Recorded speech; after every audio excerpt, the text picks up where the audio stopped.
Artificial intelligence বা AI আজকের দিনে সম্ভবত সবচেয়ে আলোচিত বিষয়। এটা কি আমাদের জন্য একটা বিশাল সুযোগ, নাকি আমাদের অস্তিত্বের জন্য সবচেয়ে বড় হুমকি?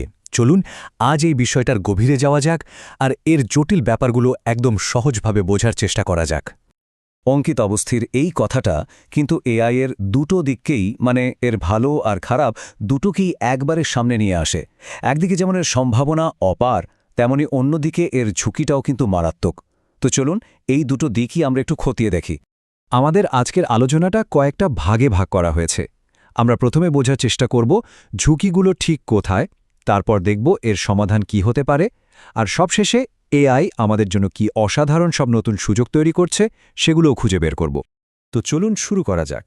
সবার আগে আমাদের এটা বুঝতে হবে যে এই যে নতুন এআইয়ের কথা আমরা শুনছি, সেটা আমরা আগে যে ধরনের প্রযুক্তি ব্যবহার করেছি তার থেকে ঠিক কতটা আলাদা। দেখুন, একটা সাধারণ টুল আর এআই এর মধ্যে মূল পার্থক্যটা হলো এআই কিন্তু শেখে। মানে এটা শুধু আপনার নির্দেশ পালন করে না, বরং আপনার সাথে প্রত্যেকটা আলোচনার পর আপনাকে আরও ভালোভাবে চিনতে শুরু করে। আপনার একটা প্রোফাইল তৈরি করে, আপনার পছন্দ অপছন্দ মনে রাখে, ঠিক যেমনটা একজন মানুষ করে। আচ্ছা, এইবার আসা যাক আসল কথায়। কেন এইবারের প্রযুক্তিটা আগেরগুলো থেকে একদম আলাদা? কারণ এখানে প্রযুক্তির সাথে আমাদের যোগাযোগের ধরনটায় আমূল বদলে যাচ্ছে। ব্যাপারটা একটু বুঝিয়ে বলি। ধরুন গুগল কি মনে রাখত? আপনি কি সার্চ করেছেন, কোন ওয়েবসাইটে গেছেন, ব্যাস।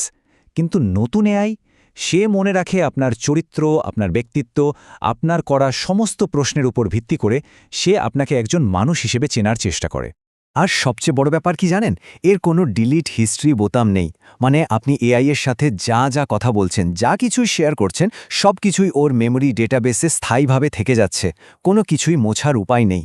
এর প্রভাব এতটাই সুদূরপ্রসারী হতে পারে যে কিছু প্রযুক্তি বিশেষজ্ঞ মনে করছেন 2047 সাল আসতে আসতে পরিস্থিতি এমন দাঁড়াতে পারে যেখানে মানুষ শুধু মেশিনের সাথে কাজ করবে না, বরং মেশিনের অধীনে কাজ করবে। ভাবা যায়? আর এটা কিন্তু শুধু ভবিষ্যতের কোনো গল্প নয়, এর প্রভাব অলরেডি আমাদের জীবনে পড়তে শুরু করেছে। আইটি সেক্টরে দেখুন, কোডিংয়ের মতো জটিল কাজও এখন অটোমেটেড হয়ে যাচ্ছে। এমনকি ছবি আঁকা বা গান তৈরি করার মতো সৃজনশীল কাজও এখন এআই করে ফেলছে। কিন্তু এত সব শুনে হয়তো একটু ভয় লাগছে। তবে ভয় পাওয়ার কিছু নেই, কারণ এই শক্তিশালী মেশিনের নিয়ন্ত্রণ কিন্তু আমাদের হাতেই থাকতে পারে। তার জন্য শুধু একটা দক্ষতা অর্জন করতে হবে। এই লাইনটা খুব গুরুত্বপূর্ণ। ভাবুন, এআই হলো একটা বিশাল রান্নাঘর যেখানে সব রকমের মশলা, সবজি সবকিছু মজুদ আছে। আর প্রম্পট হলো শেফের সেই গোপন রেসিপিটা, যেটা বলে দেয় কোন উপকরণ কতটা মিশিয়ে একটা অসাধারণ ডিশ তৈরি করতে হবে। মানে আপনি যত ভালো প্রম্পট লিখবেন, তত ভালো ফল পাবেন।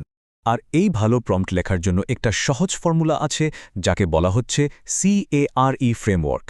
সি হলো কনটেক্সট, মানে আপনি এআইকে পুরো প্রেক্ষাপটটা বুঝিয়ে দেবেন। এ হলো আস্ক, মানে আপনি ঠিক কী চাইছেন সেটা স্পষ্টভাবে জানতে চাইবেন। আর হলো রুল, মানে আপনি কিছু নিয়ম বা সীমা বেঁধে দেবেন। আর সবশেষে ই মানে এক্সাম্পল, অর্থাৎ আপনি কী ধরনের উত্তর চাইছেন তার একটা উদাহরণ দিয়ে দেবেন। ব্যাস।